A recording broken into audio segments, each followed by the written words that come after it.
She was just a stranger with a toddler at the bus station. But when I looked into her eyes, I saw my husband's gaze staring back at me. That was the moment I knew, I was staring at the daughter we lost 20 years ago.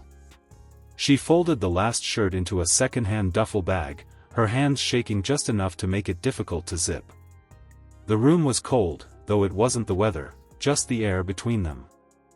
Her son, barely 3 years old, clung to the hem of her skirt with one hand and held his ragged stuffed rabbit in the other. His eyes, too big for his small face, looked up at her with the kind of confusion that shouldn't exist in someone so young. From the doorway, the older woman stared. She didn't step inside, didn't soften. "You came for a week," she said sharply, her voice thin and final. "It's been 2. Time to go." The younger woman didn't look up, just ran her hand over her son's hair before standing fully. "We have nowhere else. Please. Just a few more days." The older woman folded her arms across her chest. Her lips curled with something like disdain. "You're not family," she replied. "My grandson doesn't want you.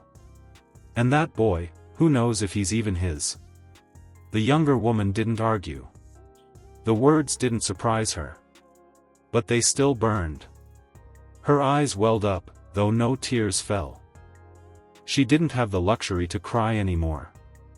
Not in front of her son. Not now. Quietly, she pulled on her coat, lifted the duffel bag onto her shoulder, and took the child's hand. Without another word, they stepped outside. The door shut behind them with the kind of silence that only comes after finality. The morning was just beginning to shake off the night, the city still pale and gray. They walked with nowhere to go.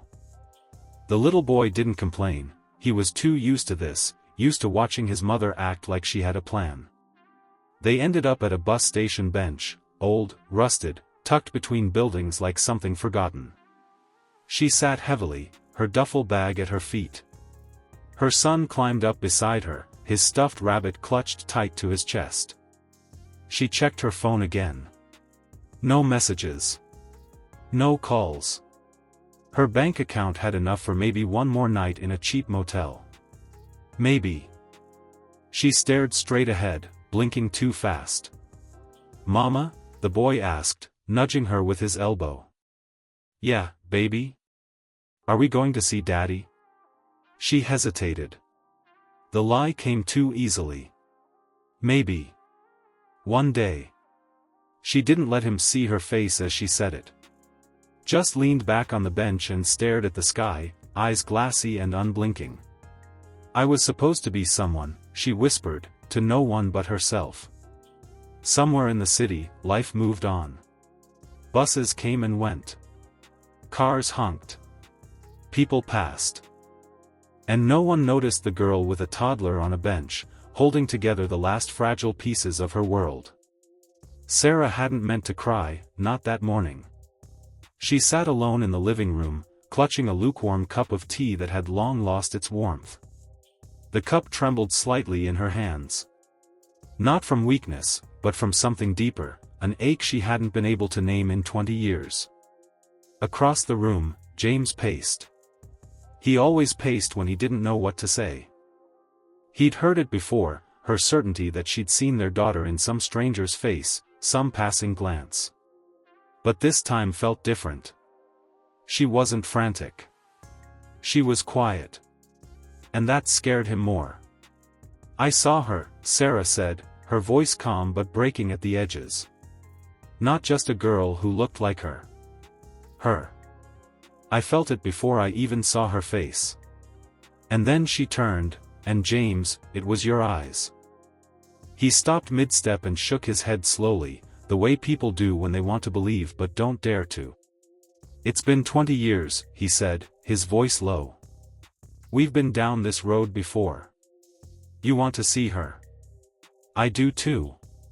But hope lies." Sarah looked down, her thumb tracing the rim of her cup. She looked lost. Tired. She had a child with her, maybe 3 or 4 years old. Her eyes rose to meet his. Do you know what I thought when I saw her? He didn't answer. I thought, that's my grandchild. James exhaled hard, as though trying to push the weight off his chest. And what if you're wrong again? Then let me be wrong, she said firmly, her eyes wet now. Let me risk being wrong. Because if I don't follow this, if we don't try, I'll regret it for the rest of my life. Later that night, Sarah went into the bedroom and opened the small drawer she hadn't touched in years. Inside, wrapped in a pale silk handkerchief, was a photo of a little girl with a gap-toothed smile. 4 years old. Auburn hair. The photograph had started to fade, but the girl's expression was still vivid. Pure, unknowing joy. She stared at it for a long time. Her hands didn't shake this time. She whispered the name only they still remembered. Catherine. The silence that followed was heavy with memory. There had been no answers. No closure. Just one devastating night. One empty crib. One door left ajar. And all these years of silence and maybe. But now, for the first time in forever, there was something more than grief. There was a direction. James hadn't returned to that part of the city in nearly 2 decades. Not since they moved away and tried to rebuild a life where grief wasn't stitched into every street corner. But now, as the car crept through the old neighborhood, something in him stirred, something raw and ancient.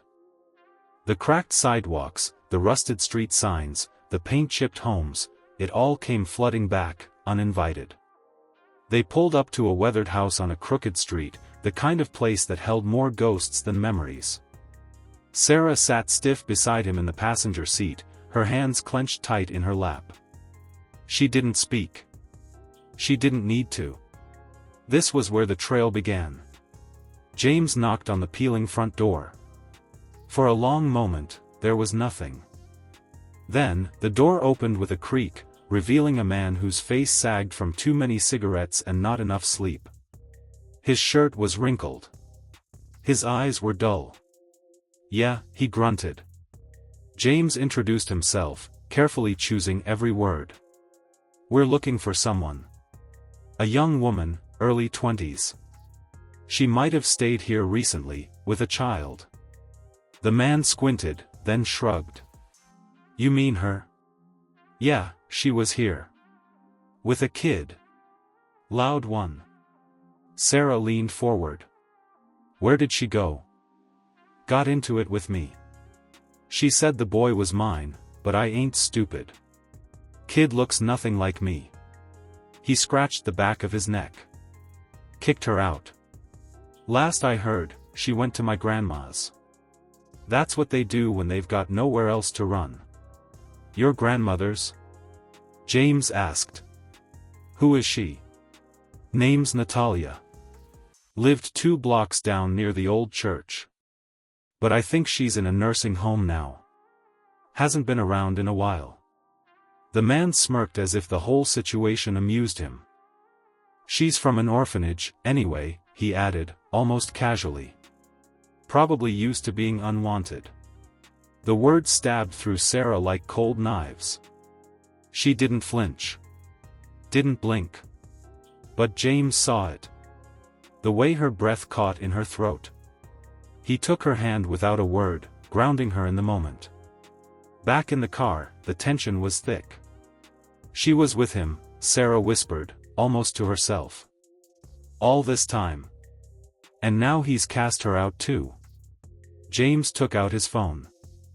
I'll have the team look into where this Natalia is now. If she's still alive, she might know something.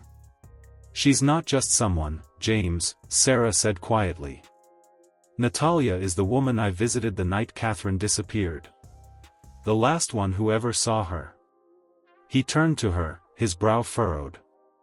You never told me that. I didn't think it mattered. Not back then. But now I wonder if she knew more than she said. James didn't reply. He was already dialing. Already mobilizing. And somewhere else in the city, a girl and her son were still on that bench, waiting for something that looked like hope. The hallway of the nursing home smelled faintly of antiseptic and boiled vegetables. The linoleum floors were clean but tired, like the residents who shuffled across them slowly, some with walkers, others pushed in wheelchairs by silent aides.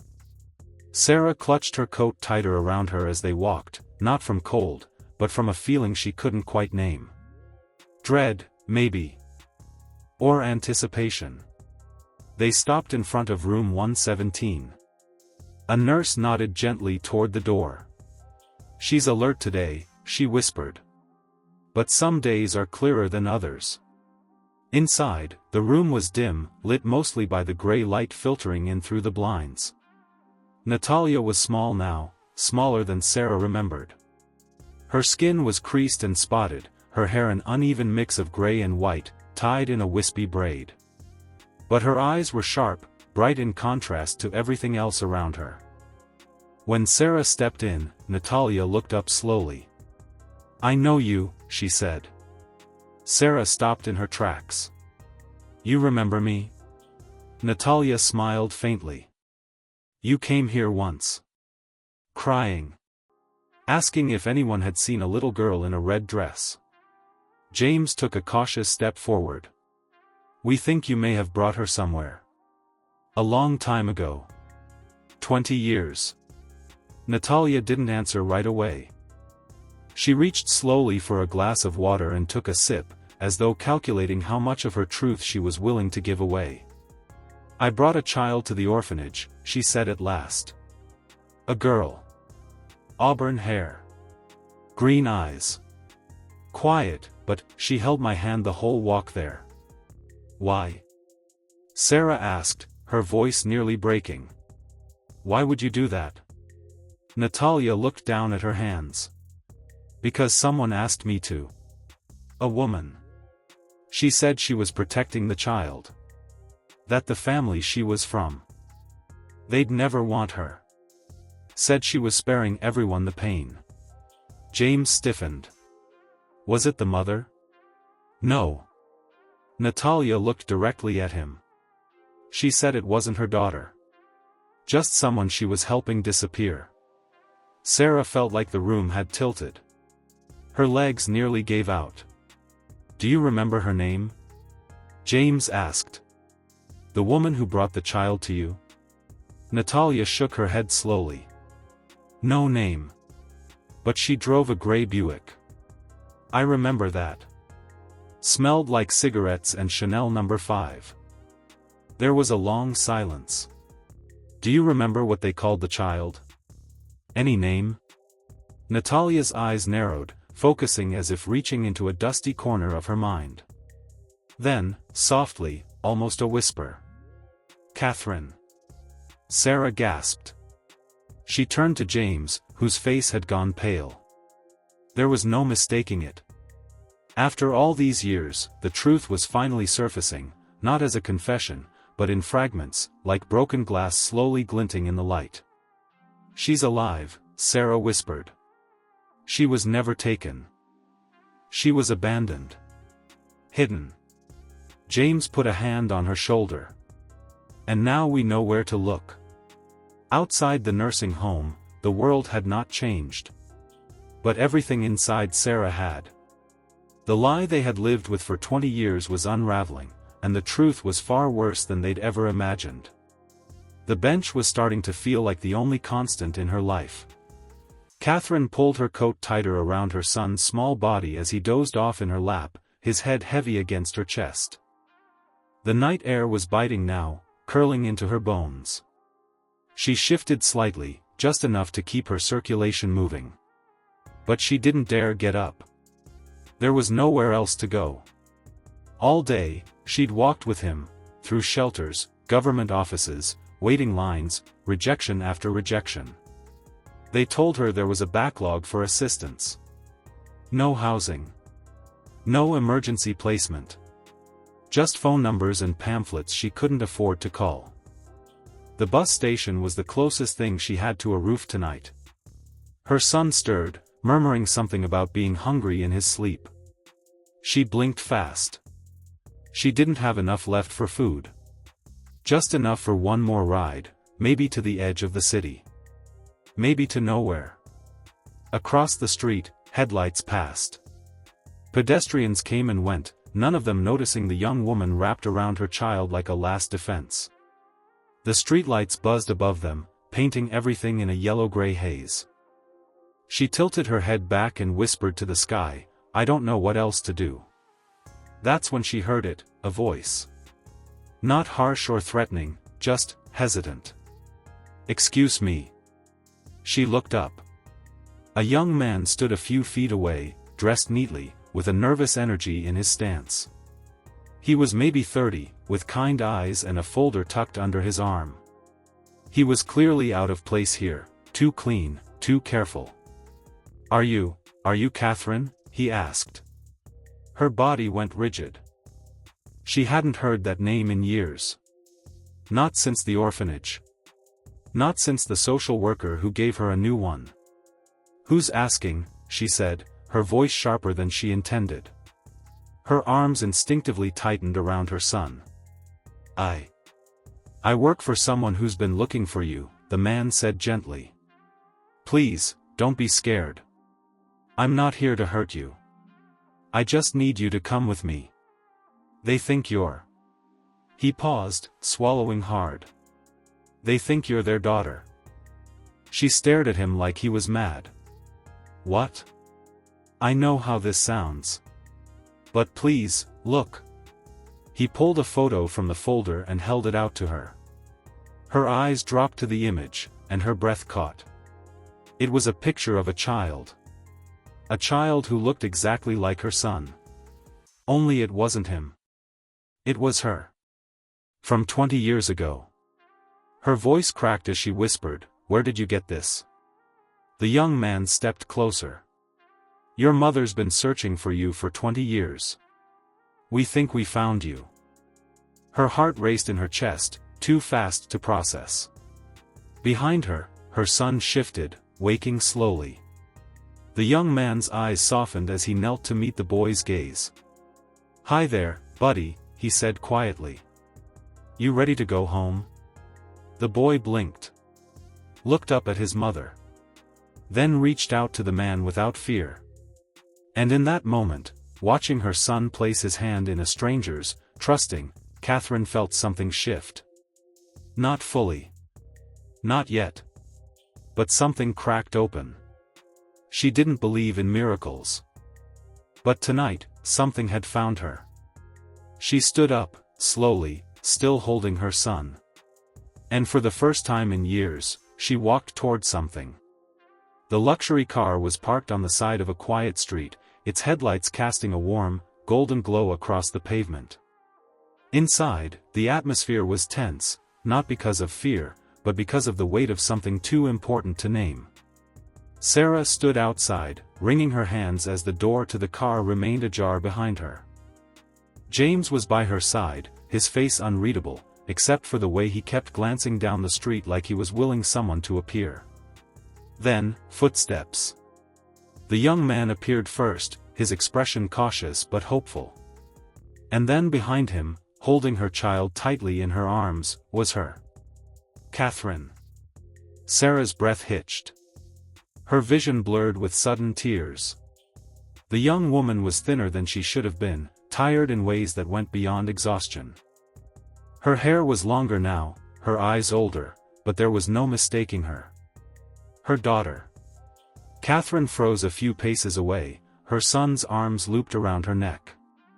She looked unsure, like her fight-or-flight instincts were caught in a stalemate. Sarah took one hesitant step forward, her voice barely a whisper. "Is it really you?" Catherine didn't answer right away. Her arms tightened around her child as if trying to protect him from something unknown. James moved beside his wife, his voice gravelly with emotion. "We've been looking for you. Every day. Every year." "I don't understand," Catherine said finally, her voice barely above a breath. "Why now?" Sarah was already crying, her hands reaching forward like she couldn't help it. "Because I never gave up," she whispered. "Even when everyone said it was time to move on.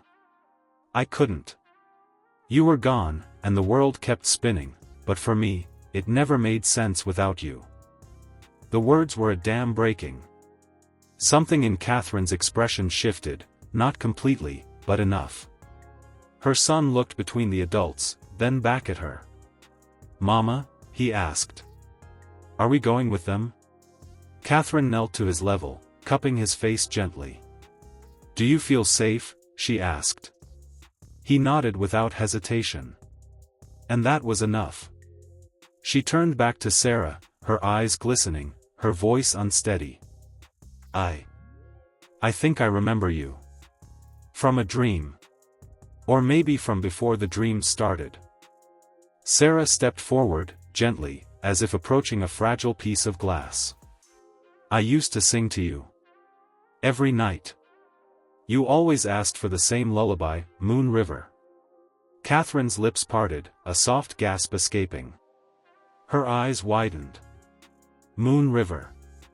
She whispered it like a memory that had been buried alive.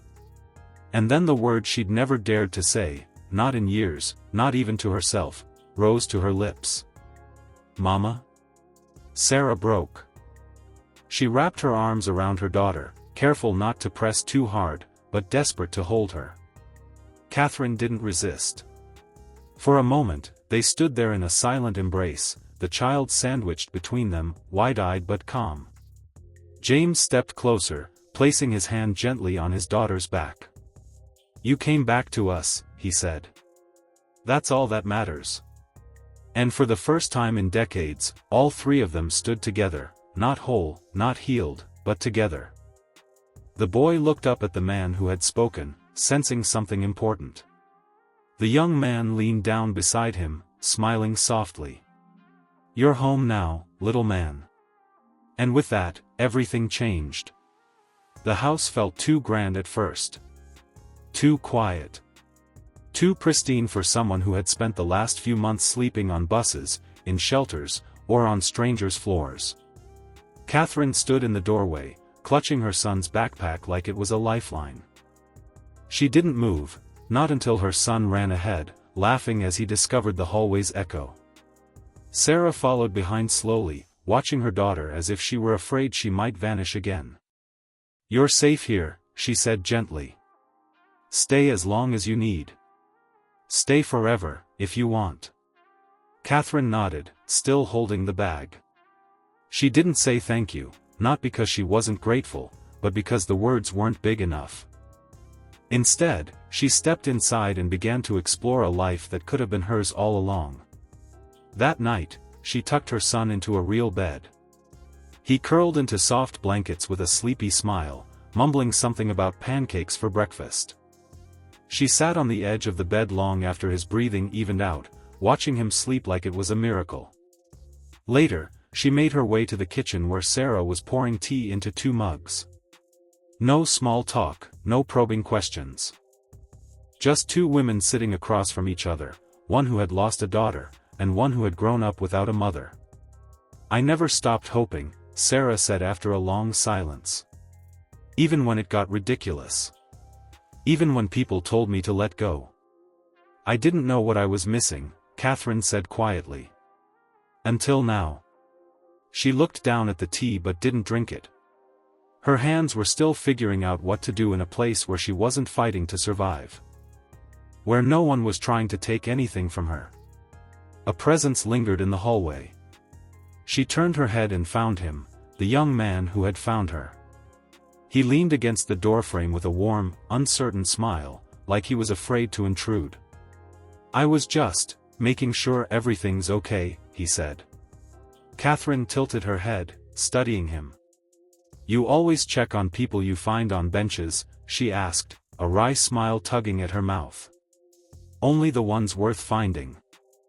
Sarah's eyes flicked between them, 1,000 unspoken questions in her gaze, but she said nothing. Weeks passed. And slowly, the house shifted to include Catherine's rhythm. Her son laughed louder. Sarah cooked more. James began smiling again in ways he hadn't in years. Even the young man, Ethan, she learned, began visiting more often, sometimes under the excuse of checking in, sometimes just to share dinner. And eventually, the quiet between Catherine and the world began to soften. She found herself looking toward the future, not as a distant, impossible thing, but as something real. Tangible. Close enough to hold. One morning, her son came barreling into her room, waving a drawing of 4 stick figures holding hands. "That's me," he said, pointing. "And you. And Grandma. And him." He meant Ethan.